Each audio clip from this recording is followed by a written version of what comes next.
Have you ever heard of an island where the dead seem to outnumber the living by thousands, yet no official government has ever admitted how those people died? Imagine stepping onto a shoreline where every wave pushes another human skull onto the sand. Imagine realizing that the bones scattered across the beach don't belong to ancient civilizations, but to people who disappeared only decades ago. Rescue teams entered this island with helicopters, military equipment, and modern technology. Some returned without speaking a single word. Others never returned at all. Even stranger, satellite photographs captured the island for years, yet every detailed image mysteriously disappeared from public archives. Was it a government cover-up, a forgotten massacre? Or was the truth so horrifying that no one wanted the world to know? Tonight, we're uncovering one of America's most disturbing island mysteries, a story inspired by real unexplained disappearances, historical discoveries, and documented island legends. And by the end, you'll understand why some places should never be found.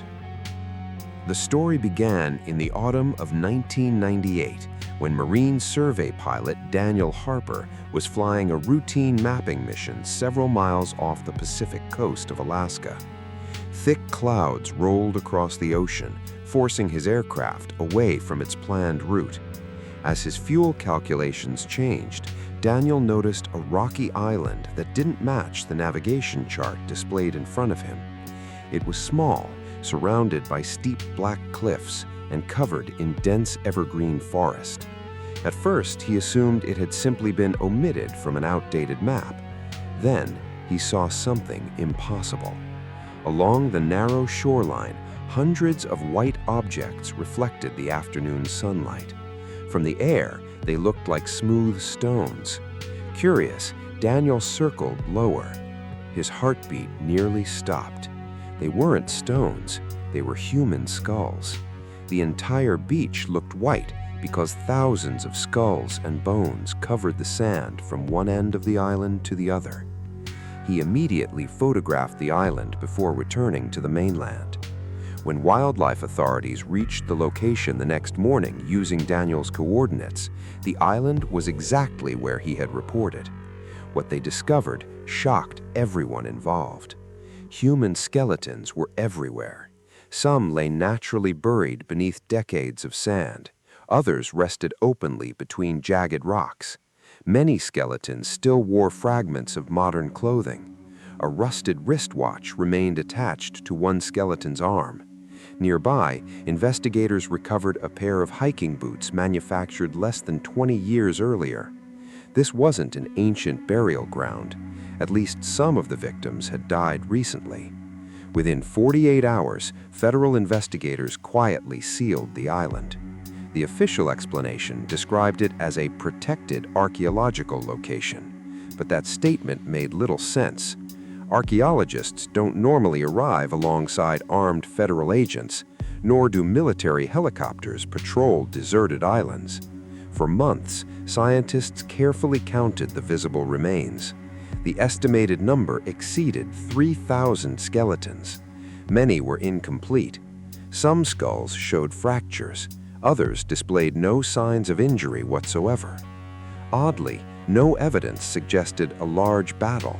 There were almost no weapons, no abandoned camps, no burned settlements, no signs that thousands of people had ever lived there. It looked as though people simply arrived and never left. Forensic anthropologist Dr. Emily Carter joined the investigation during its second month. She expected to uncover evidence of disease or natural disaster. Instead, every new discovery created more questions. Carbon dating revealed that the skeletons came from completely different centuries. Some were nearly 400 years old. Others were less than 20 years old. Several dated somewhere in between. That meant people had been dying on this island generation after generation, yet almost nobody had ever heard of it. Even stranger, DNA analysis suggested extraordinary diversity. The victims weren't from a single tribe or community. Some showed native Alaskan ancestry.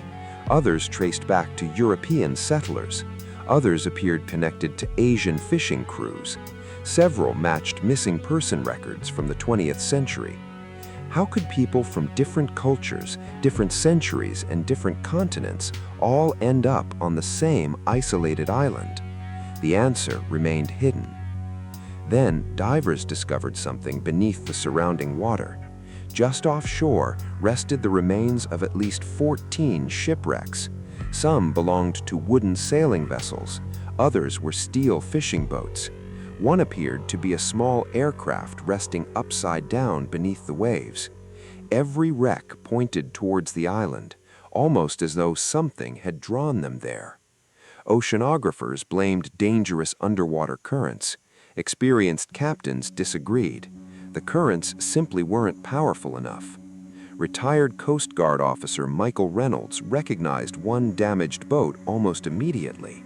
It belonged to a rescue crew reported missing in 1976. The crew had vanished while searching for another missing fishing boat. Neither had ever been found. Until now. As investigators continued exploring the island, they noticed another disturbing pattern. Every skeleton faced inland. None faced the sea. It looked as though every victim had desperately tried to escape something inside the forest, rather than flee towards the water. That discovery completely changed the investigation. Attention shifted away from the beach, towards the trees. The forest looked untouched. Massive cedar trees blocked nearly all sunlight. Thick moss covered every fallen log. No birds sang overhead. No insects buzzed through the air. The silence felt unnatural. Even experienced wildlife experts admitted they had never entered a forest so completely quiet. About half a mile inland, search teams located the first trail. It wasn't modern. Flat stones formed a narrow pathway disappearing deeper into the woods. Someone had built it centuries earlier. Fresh footprints suddenly appeared across the muddy trail. Everyone froze. The footprints were barefoot. They looked only hours old, yet the island had been completely sealed for weeks. Thermal drones scanned the forest. Nothing. Motion sensors detected movement. Nothing appeared. At sunset, one technician quietly whispered that someone had been watching them from between the trees. Nobody believed him, until another investigator admitted seeing the same shadow only minutes earlier. The team searched the area immediately. No person, no animal. Only another skeleton leaning against an enormous cedar tree. Unlike the others, this skeleton still clutched a leather notebook. Most pages had rotted away. Only one remained readable. Written in faded English were 8 chilling words. "We found the bones. They were waiting for us." No signature, no date, nothing else. That single sentence transformed the mission from archaeology into survival. Dr. Carter wanted everyone evacuated until additional support arrived. Military officials refused. They insisted the investigation continue. That night, camp generators suddenly shut down at exactly 2:17 a.m. Every flashlight failed. Every backup battery drained within minutes.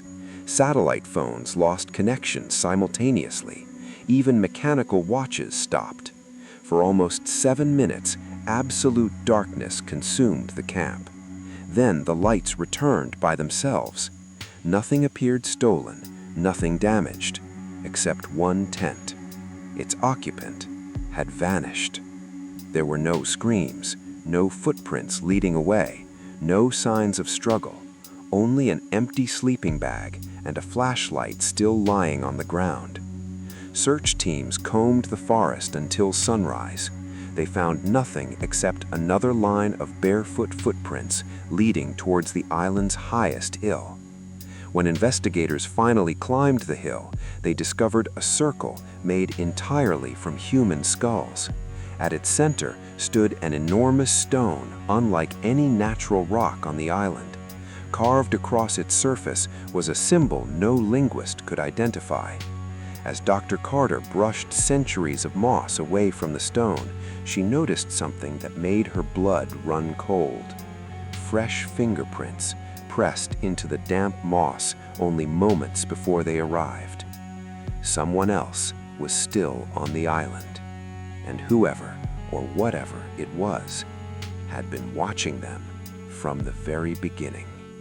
Dawn broke slowly over the island, but the sunlight did little to erase the fear that had settled over the expedition. Every member of the team stood silently around the ancient stone circle, staring at the fresh fingerprints pressed into the damp moss. They were unmistakably human. The ridges were sharp, the moisture hadn't yet dried, and the impression suggested someone had touched the stone only minutes before the investigators arrived. No footprints led away. No broken branches marked an escape. Whoever had left those prints had seemingly vanished into thin air. Military Commander Robert Hayes immediately ordered the island locked down. Drones filled the sky, while thermal cameras swept every square foot of forest. Motion sensors were placed around the stone circle, and armed personnel established observation posts throughout the surrounding woods. Nothing appeared. Nothing moved, yet every motion detector had activated at least once. Each time soldiers rushed to investigate, they found only silence. The following morning, Dr. Emily Carter made a discovery that changed the entire investigation. Several skulls surrounding the stone circle were not ancient. They still contained preserved tissue. One victim wore fragments of a bright orange waterproof jacket manufactured only 5 years earlier. Inside the jacket pocket, investigators recovered a weathered driver's license. The man's name was Ethan Brooks, age 32, reported missing while kayaking off the Alaskan coast just 18 months earlier. His family had spent over a year searching for answers. Now they had one, but it raised a far greater question. How had Ethan reached an island nearly 100 miles from his planned route?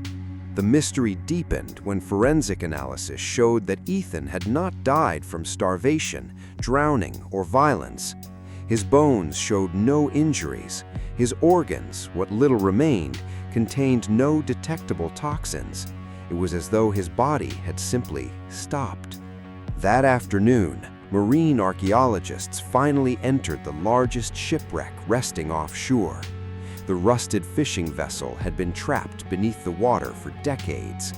Inside the captain's cabin, they found scattered maps, broken navigation equipment, and a waterproof logbook remarkably preserved inside a sealed metal locker. Most pages had dissolved into unreadable fragments. Only the final entries survived.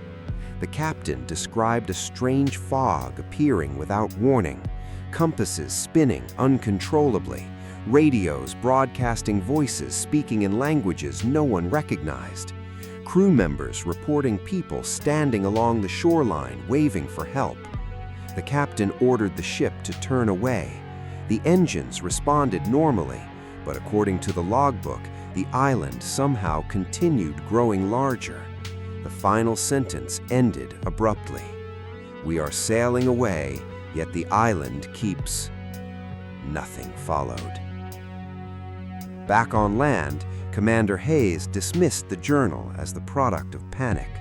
Dr. Carter wasn't convinced.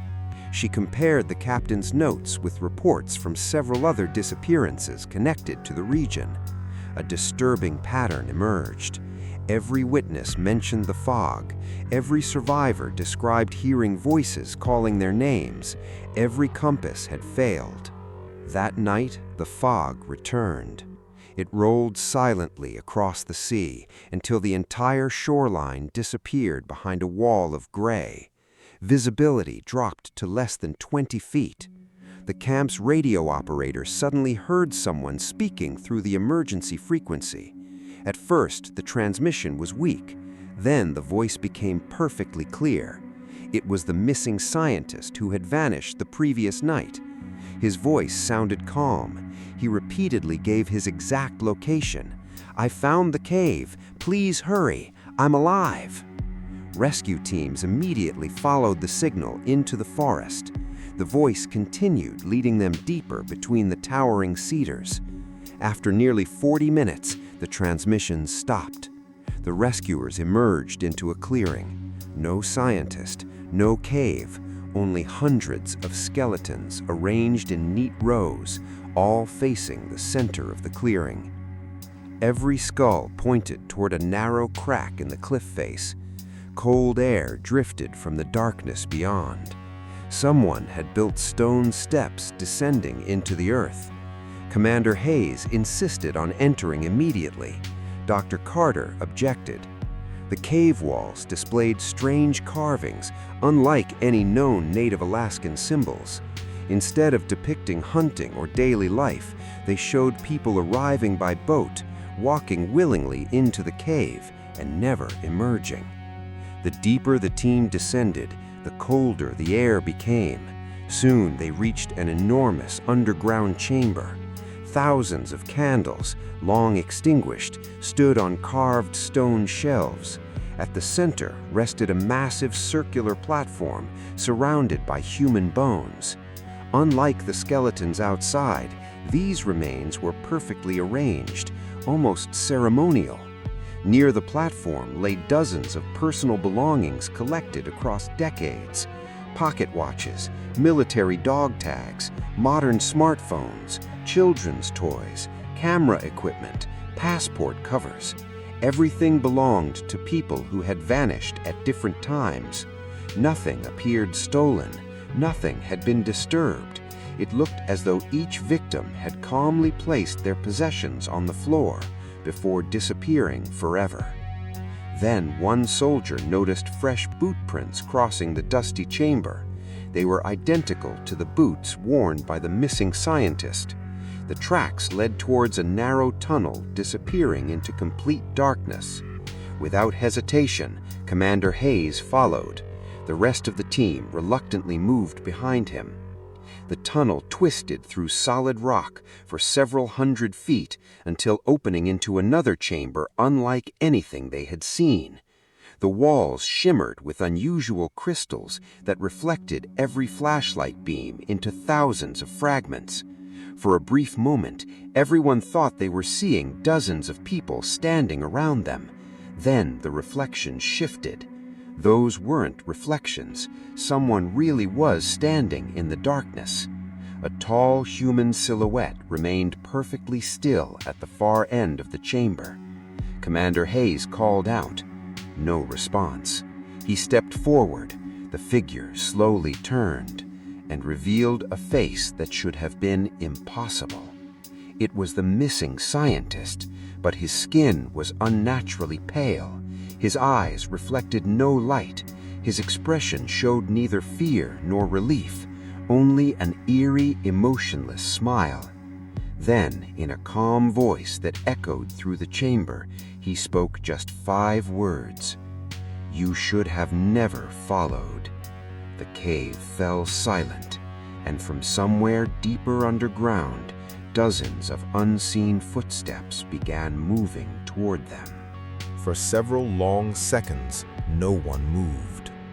The pale figure standing at the end of the crystal chamber looked exactly like the missing scientist, Dr. Nathan Collins. Every detail matched the photographs taken only 2 days earlier. His expedition jacket, the scar above his left eyebrow, even the broken lens on his glasses. But something was terribly wrong. His chest didn't rise. He wasn't breathing. Commander Hayes slowly raised his flashlight. "Nathan, step away from the darkness." The man smiled. It wasn't a smile of relief. It was the slow, unnatural smile of someone who had forgotten what being human looked like. Then, without warning, every flashlight in the chamber flickered at once. The crystal-covered walls exploded with thousands of dancing reflections, making it impossible to tell which silhouette was real. The footsteps echoing from the tunnel behind them grew louder. 1, then 5, then dozens. Soldiers spun around, aiming their rifles into the darkness. Nothing, only endless blackness. When they turned back toward Nathan, he was gone. Not running, not hiding, simply gone. The silence that followed was somehow worse than any scream. Dr. Emily Carter walked cautiously toward the spot where he had been standing. The dusty stone floor revealed a single fresh footprint, only one, as if he had taken one final step and disappeared. Near the footprint lay an object that hadn't been there moments earlier, Nathan's field notebook. Emily carefully opened it. The handwriting began normally: daily observations, weather reports, geological notes. Then the entries became increasingly frantic. There are voices beneath the island. They know every missing person's name. They aren't ghosts, they're waiting. The final pages looked as though they had been written in complete panic. I finally found what the skeletons were protecting. They never tried to leave. They were trying to keep everyone else out. Emily's hands began shaking. Commander Hayes immediately ordered the team back toward the cave entrance. No one argued. As they retraced their path, something strange happened. The tunnel had changed. Passages that had been straight now curved. Junctions appeared where none had existed before. The map created by laser scanners no longer matched the cave itself.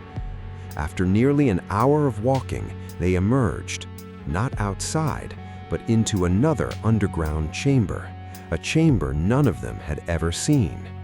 The room contained enormous stone pillars carved with scenes stretching back hundreds of years. Emily brushed away centuries of dust. The carvings told a horrifying story.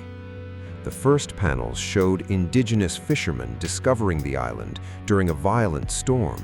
The next showed them fleeing in terror.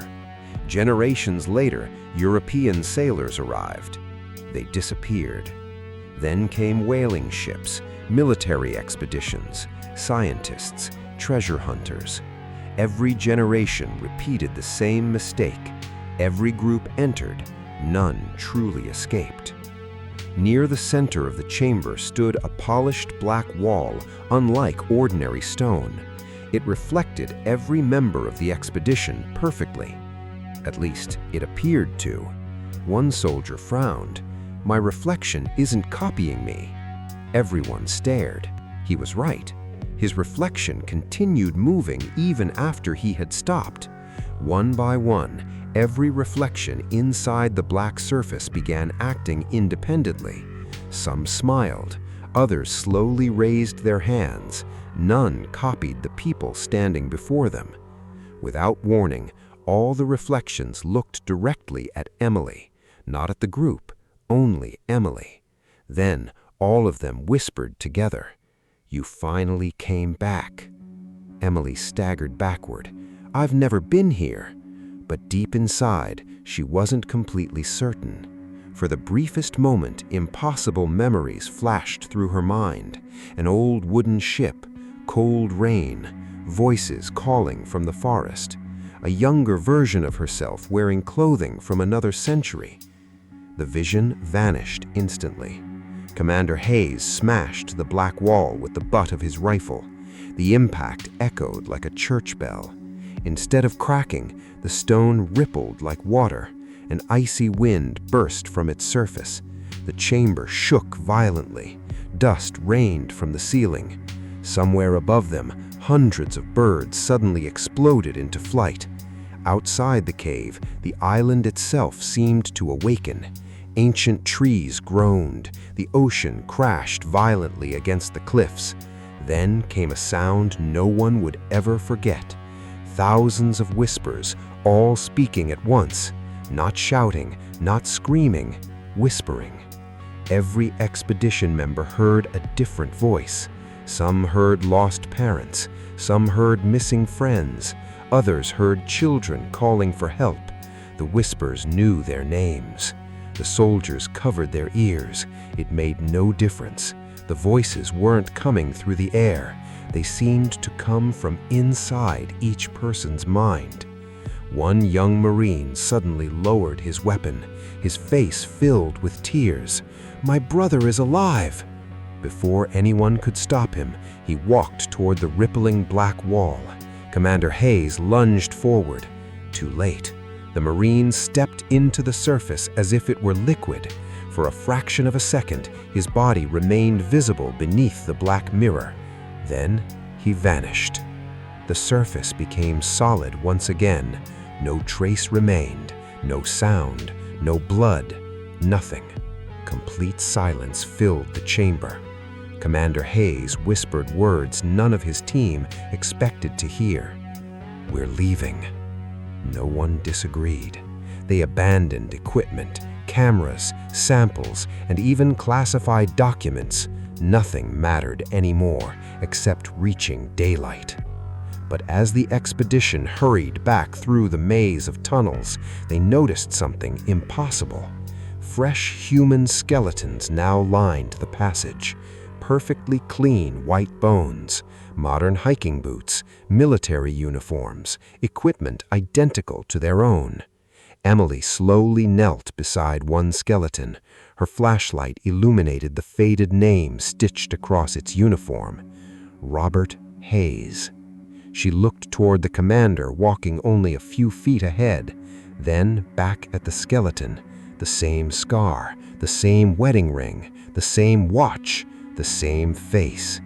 Hayes stared at his own remains in complete disbelief.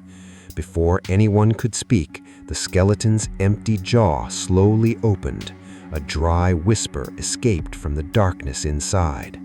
"You're already too late."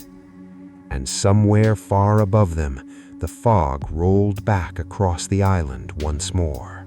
The whisper echoed through the tunnel long after the skeleton's jaw stopped moving. No one dared breathe. Commander Robert Hayes stared at the remains, wearing his own name tag, his own military insignia, and the same scratched wedding ring he had worn for nearly 15 years. "It isn't possible," he muttered. Dr. Emily Carter slowly reached for the skeleton's identification tag. The metal was cold, real, corroded by age. It hadn't been placed there as a prank. Laboratory analysis could wait. Right now, every instinct told them one thing: get off the island. The expedition abandoned nearly everything: heavy equipment, computers, specimen cases, even classified military files remained scattered across the cave floor as the team hurried toward what they hoped was the exit. After nearly 30 exhausting minutes, a faint beam of natural daylight appeared ahead. For the first time in hours, hope returned. One by one, they climbed out of the cave. The shoreline should have been waiting below. Instead, the landscape had changed. The beach was gone. The camp was gone. The helicopters were gone. In their place stood towering cedar trees that looked centuries older than the forest they had entered. Even the sky looked different. The clouds carried a strange reddish glow. Commander Hayes checked his GPS. No signal. Another scientist looked at her digital watch. The date displayed October 14th, 1897. She laughed nervously. It must be broken. Then every other watch displayed the same impossible year. No one spoke. Dr. Carter noticed fresh footprints leading away from the cave. Not modern boot prints, leather boots, dozens of them. The tracks disappeared into the forest.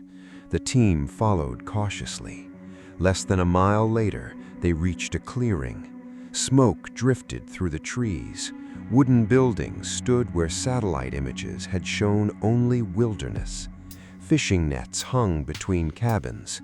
Children's voices echoed in the distance. It was an entire settlement, a village that had never appeared on any modern map. People moved normally through the streets. No one looked frightened. No one seemed surprised to see strangers emerge from the forest. An elderly woman approached Emily with tears filling her eyes. "I knew you would return." Emily stepped backward. "I've never been here." The woman smiled sadly. "You always say that." Before Emily could ask another question, the village church bell rang. Every resident immediately stopped what they were doing. Without speaking, they all turned toward the forest, silently, as if listening. Then together, every villager whispered the same sentence: "The island is hungry again." Panic spread through the expedition. Commander Hayes ordered everyone back toward the coastline. But when they returned, the village had disappeared. Only ruins remained: collapsed foundations, rotting timber, weathered gravestones. It looked as though no one had lived there for over 100 years. The expedition finally reached the cliffs overlooking the ocean. Their helicopters were there, exactly where they had landed. Relief swept through the team. The pilots insisted they had been searching for the missing group for only 45 minutes. 45 minutes? The expedition had spent nearly 4 days inside the island. No one argued. They boarded immediately. As the helicopters lifted into the gray sky, Emily looked down one last time. She expected to see empty beaches. Instead, thousands of skeletons stood upright along the shoreline, not lying, standing, perfectly still, watching the helicopters disappear into the clouds. The moment they reached the mainland, federal authorities sealed every report connected to the mission. The official explanation claimed the expedition had discovered an isolated archaeological site containing historical human remains. Nothing more. No mention of disappearing scientists, no ancient village, no impossible cave, no standing skeletons. Every surviving team member signed lifetime confidentiality agreements. Most never spoke publicly again. Years passed. Commander Hayes retired early. He refused interviews. Dr. Emily Carter returned to university research, but quietly abandoned forensic anthropology forever. Friends noticed she never again studied human skeletons. She never explained why. Then, in 2019, a graduate student researching forgotten maritime disappearances uncovered several sealed expedition photographs in an old archive. Most showed ordinary excavation work. One image, however, had somehow escaped censorship. It showed the shoreline exactly as Daniel Harper first described. Thousands of skeletons covered the beach. But after enlarging the image, the student noticed something no investigator had ever reported. In the endless rows of bones, one figure was alive. A woman wearing modern outdoor clothing stood alone near the water. She faced away from the camera. When facial recognition software compared the image with public records, the match exceeded 99%. The woman was Dr. Emily Carter. The problem was impossible. The photograph had been taken nearly 20 minutes before Emily's helicopter ever landed on the island. Authorities dismissed it as a processing error. The student wasn't convinced. He traveled to Alaska hoping to locate the island himself. His boat was found drifting 3 weeks later. The engine still worked. Food remained untouched. His camera sat neatly inside a waterproof case. The memory card contained only one photograph, a dense wall of gray fog, and barely visible within it, hundreds of human silhouettes standing shoulder to shoulder. The student was never found.